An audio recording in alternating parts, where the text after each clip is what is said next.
예수님께서 세상에 오신 목적이 몇 가지가 있습니다. 예수님께서 친히 밝히신 목적인데요, 이 죄인을 불러 회개시키러 위해서 왔다. 다음에 하나님 나라의 복음을 전하기 위해서 왔다. 내가 불을 땅에 던지러 왔다. 하나님의 뜻을 행하기 위해서 왔다. 섬기기 위해서 왔다. 오늘은 이 마지막 네 번째 강림절에 섬기기 위해 오신 예수님을 묵상하면서 은혜를 나누려고 합니다. 이 네 번째 대강절에는 촛불을 4개를 킵니다. 여기 이제 우리가 촛불 켜는 것 보면은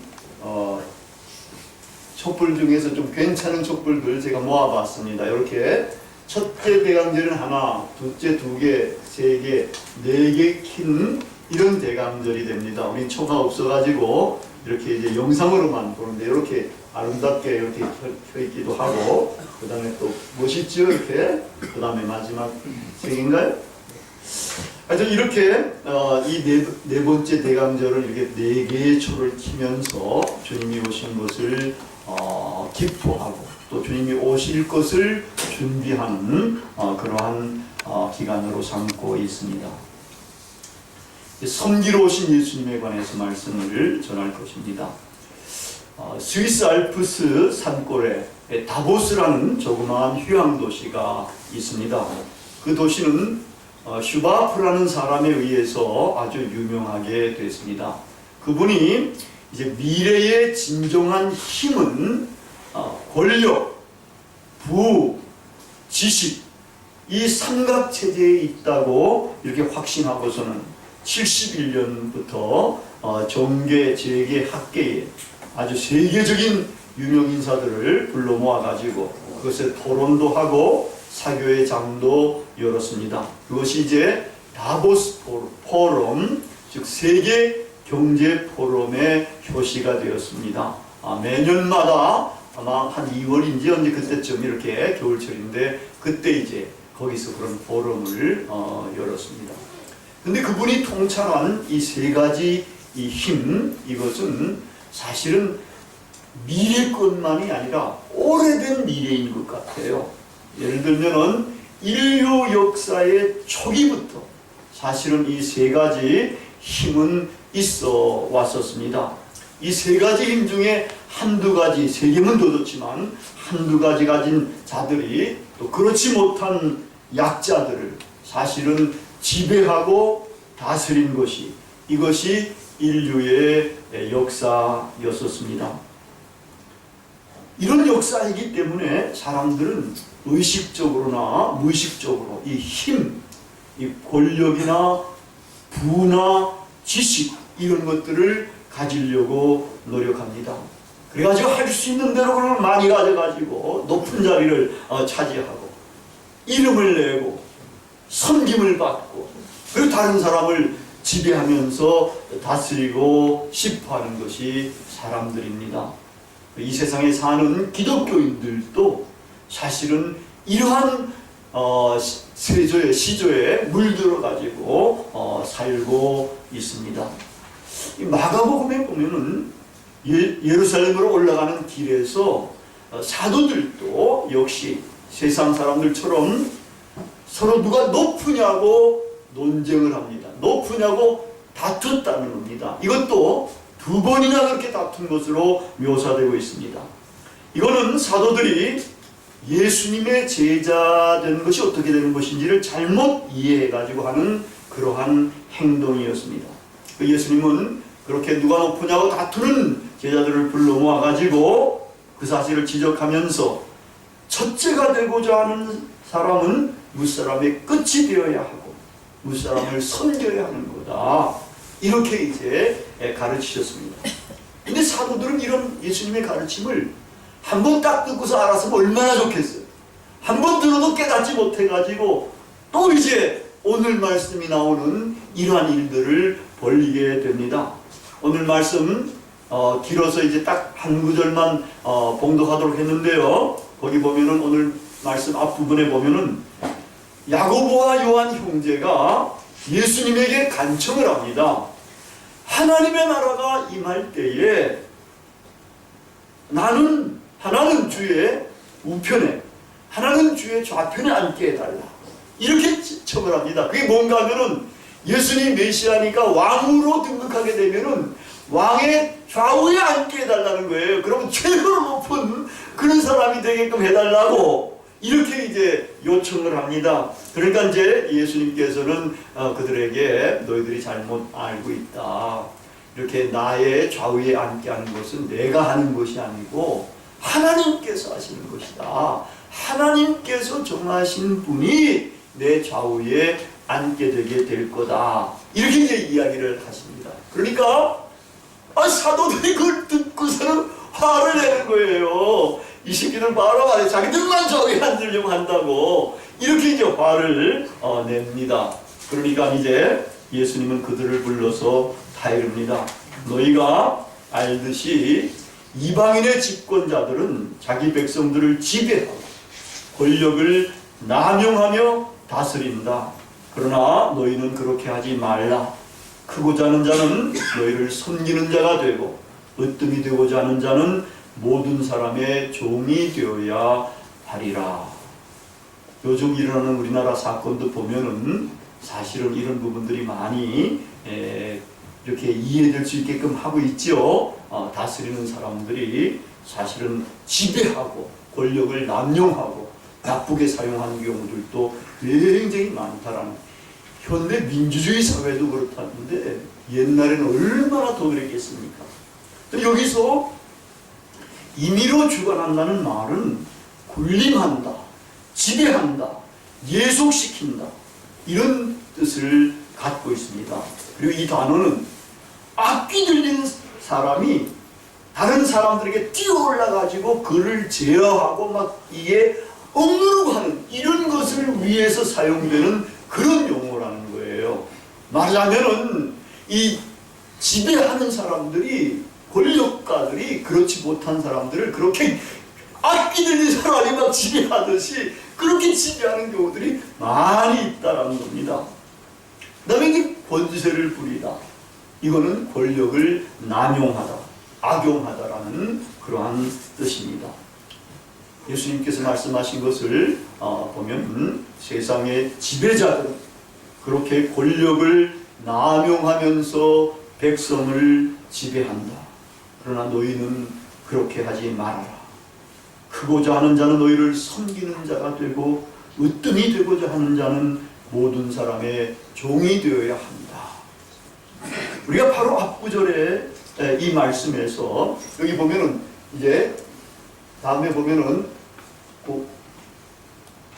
여기 으뜸이 되고자 하는 크고자 하는 자는 너희를 섬기는 자가 되고 으뜸이 되고자 하는 자는 모두의 종이 되어야 한다 하는 이 말씀은 이렇게 아주 병행적으로 잘 짜여져 있다는 거예요. 그리고 이게 먼저 한 것보다도 나중에 온 것이 더 강한 표현이라는 거예요. 크고자 하는 중에서 으뜸이 되는 것이고 섬기는 자 중에서는 모두의 종이 되는 것으로 해가지고 이제 아주 강화되는 이런 식으로 표현을 한 겁니다. 이러한 표현법을 통해서 보통 세상의 통치 관계와는 달리 예수님의 제자들 사이에서는 참으로 큰 자는 섬김을 통해서만 증명될 수 있다는 것을 여기서 이제 강조하고 있는 겁니다. 세상 사람들은 권력과 부와 지식으로 큰 자인 줄로 아는데 예수님이 판단하실 때는 그게 아니다.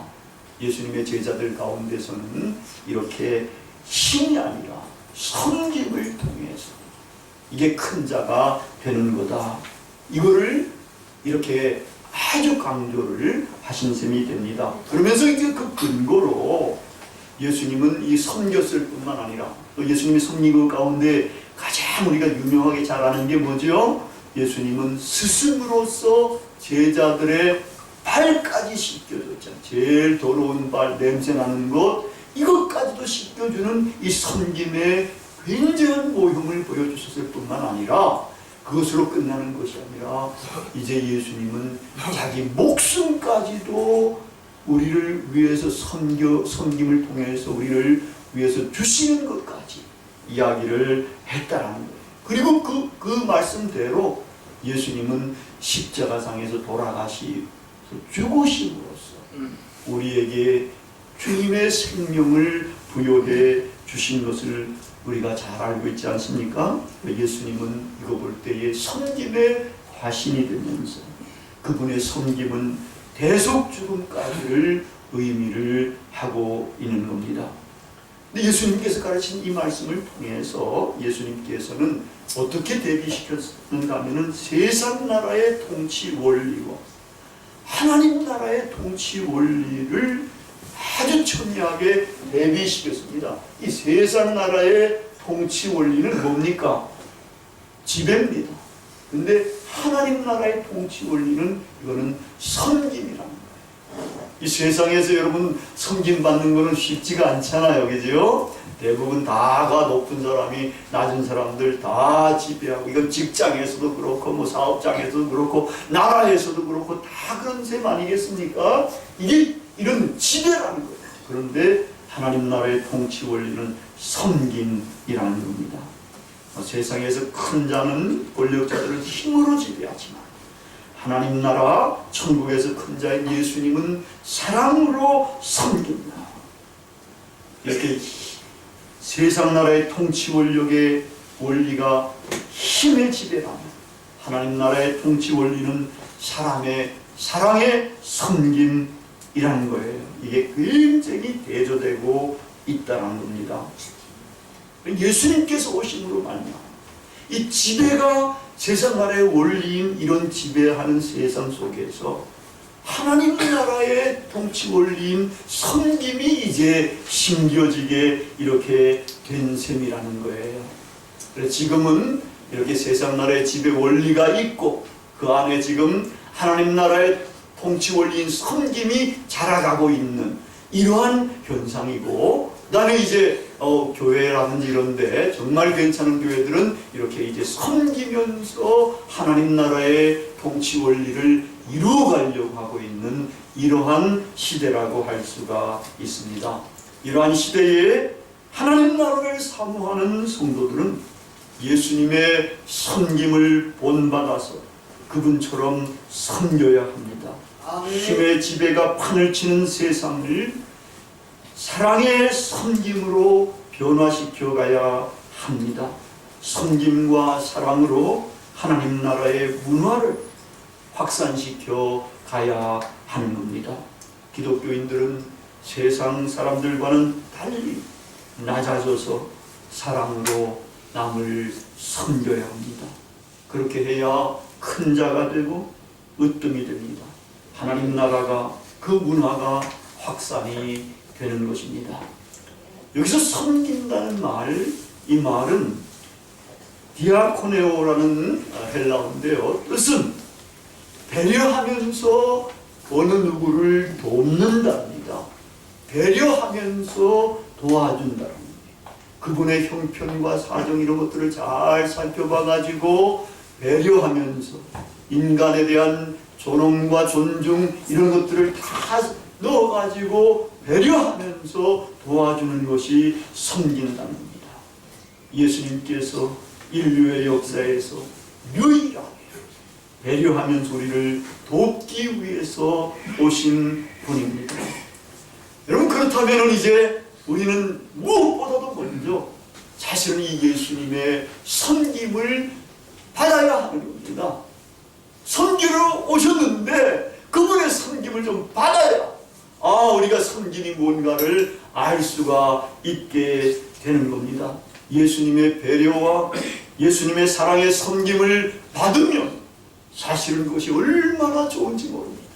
이 세상에서 정말 그분의 섬김을 받게 되면 우리는 살맛 나는 그런 인생을 살아갈 수가 있게 되는 겁니다. 여러분, 가장 높은 분, 가장 위대한 분이 여러분을 섬겼다고 생각해봐요. 얼마나 삶의 용기가 생기겠습니까? 얼마나 살맛 나는 인생으로 변화될지 모르지 않습니까? 저도 예수님을 본받아서 이제 신학대학 교수할 때에 대학생 그때 1학년 학생들하고 이제 MT를 갔는데 그 강 옆에 이제 수련관이 있어가지고 갔는데 이제 강에 가가지고 내과에 가가지고 한 80명 되는 이 학생들을 발을 씻겨줬어요. 그랬더니 이게 80명 발을 씻겨주니까 그것도 그냥 함부로 씻는 게 아니라 매일 씻겨주고 이러다 보니까 허리가 굉장히 아프더라니까요. 근데 지금 그때부터 몇십 년이 지났는데도 그때 씻김을 받았던 학생들이 교수님께서 그 발 씻겨주신 것을 자기는 평생 잊지 못할 것 같다. 지금도 그러면서 우리 교회도 돕기도 하고 지난번에도 우리 교회에다가 김치도 보내기도 하고 뭐 쌀도 좀 보내기도 하고 이런 친구들도 생기고 막 이런 거예요. 근데 이렇게 주님의 섬김을 받는다는 거 대단한 거지요. 게다가 예수님의 섬김은 어디까지 나갑니까? 목숨을 주기까지 하시는 이런 섬김이시잖아요. 예수님이 죽으심으로 말미암아 누가 살아요? 우리가 살아요. 내가 생명을 얻는다. 이 생명은 영원한 생명이 되는 생명이기 때문에 이 생명을 얻으면 정말 아름답고 행복한 삶을 살아갈 수가 있는 거예요. 우리 모두는 무엇보다 먼저 예수님의 이 위대한 섬김을 받아야 하는 겁니다. 아멘. 예수님의 위대한 섬김을 받아야 우리가 남을 섬길 수 있는 이 힘도 생기고 어떻게 섬겨야 하는지도 바로 알 수 있게 그렇게 되는 겁니다. 이제 이런 섬김을 받은 우리는 다음으로는 주님을 본받아서 다른 사람들을 배려하면서 사랑으로 섬겨야 합니다. 그래야 예수님의 참 제자가 되고 하나님의 나라에 들어갈 수 있을 뿐만 아니라 하나님 나라에서도 큰 자가 되는 겁니다. 여러분, 하나님 나라에 올리는 섬김입니다. 그 나라에서 최고 높은 분도 섬기고, 그런데 여기 세상 나라에서 목에 힘주고 여기서 큰 자라 그러면서 남들을 지배하고 이 섬기는 방법을 모르다가 하늘나라에 가가지고 거기 어색하지 않겠어요? 섬기려고 그러면 여기서부터 우리는 섬김을 몸으로 체득을 해가면서 처음부터 섬기기가 쉽지 않지 않겠어요? 허리도 한 번도 굽혀보지 않은 사람들은 한 번 허리 굽히려면 얼마나 뻐근뻐근하겠어요. 나이 든 분들은 잘 아실 텐데 그러니까 자꾸 섬기고 이렇게 해봐야 섬김이 체득이 되는 것이지요. 그러면 하나님 나라에서 섬길 때에 정말 큰 자가 될 수가 있게 되는 겁니다. 아멘. 일본에도 훌륭한 사람이 있더라고요. 난 일본에는 훌륭한 사람이 없는 줄 알았는데 일본에 이제 가가와 도요히코라는 이런 사람이 있었어요. 이 양반은 빈민굴에 들어가서 생활하면서 거기서 전도도 하고 사회 활동, 사회 사업 이런 것들도 아주 유명한 그런 분입니다. 이 양반이 이제 젊었을 때에 폐결핵에 걸렸대요. 지금은 뭐 폐결핵 걸려도 그래도 이제 치료가 잘 되지만 그때는 폐결핵 걸리면은 완전히 사망 선고를 받는 거나 마찬가지였습니다. 그래가지고 병원에서도 사망 선고를 내렸어요. 그러니까 이제 자기 친척과 이제 교인들이 와가지고 고별 예배를 보는 거예요.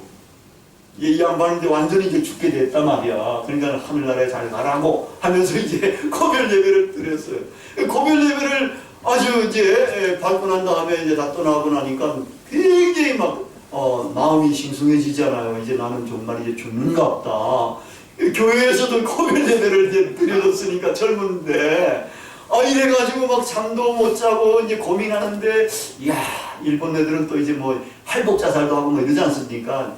사나이로 태어나가지고 이렇게 지질구레하게 살다가 아무 의미 없이 죽으면은 이게 형편없으니까 아예 산에답게 그냥 자결해서 죽어버릴까 뭐 이러면서 고민하는 거였죠. 그러다가 번뜩 누구 생각이 드는가 하니까 예수님 생각이 든 거예요. 만약에 예수님이 나 같은 경우가 된다면 어떻게 하셨을까? 나처럼 이게 자살하려고 그랬을까? 아니면 어떻게 하셨을까? 아니 예수님이라면 틀림없이 나머지 힘을 다 해가지고 이웃을 섬기는 그런 삶을 살았을 것이다. 그는 나도 예수님을 따라가지고 얼마 남지 않은 목숨이지만 정말 이제 이웃을 섬기면서 한번 살아봐야 되겠다. 이렇게 결심을 했어요. 그래가지고 그 다음날 아침에 이제 일어나가지고 가재 다 정리하고 이제 짐을 좀 싸가지고 빈민굴에 들어갔어요. 빈민굴에 들어가서 그 불쌍한 사람들, 가난한 아이들, 또 불우한 아이들, 정말 가난한 사람들, 이런 사람들을 보살피면서 이렇게 생활을 해갔어요. 이렇게 생활하다 보니까 폐결핵이 언제 나왔는지 나아져버립니다. 아멘. 아멘, 할렐루야. 아멘. 이래가지고 이 양반이 70이 넘게까지 이런 활동을 하고 이래가지고 아주 이제 세계적으로도 점점 이름이 나고 이렇게 됐다고 하더라고요. 이분처럼 예수님처럼 사실은 예수님이 지금 나와 같은 이런 형편에 처해 있었으면 내가 어떻게 살아야 할 것인가. 우리가 한번 그런 것들을 한번 스스로 묵상을 해볼 필요가 있습니다. 그럼 나처럼 지금처럼 이렇게 그냥 계속해서 이렇게 살아가야 할 건가? 아니면 일어나서 내가 예수님처럼 남을 섬기면서 살아갈 것인가? 뭘 할 것인가? 한번 스스로 잘 결단을 내려야 할 것입니다. 사실 우리는 예수님처럼 정말 예수님을 믿고 예수님을 따르는 사람이 되려면 남을 배려하면서 사랑으로 섬기는 삶을 살아야 합니다. 그래야 우리는 하늘나라에 들어갈 수가 있고 하늘나라에서도 이제는 작은 자가 아니라 큰 자가 될 수가 있는 것입니다. 너희 중에 누구든지 크고자 하는 자는 너희를 섬기는 자가 되고 너희 중에 누구든지 으뜸이 되고자 하는 자는 모든 사람의 종이 되어야 하리라. 오늘 주님께서 여러분들에게 하시는 하나님의 말씀입니다. 다 같이 기도하시겠습니다.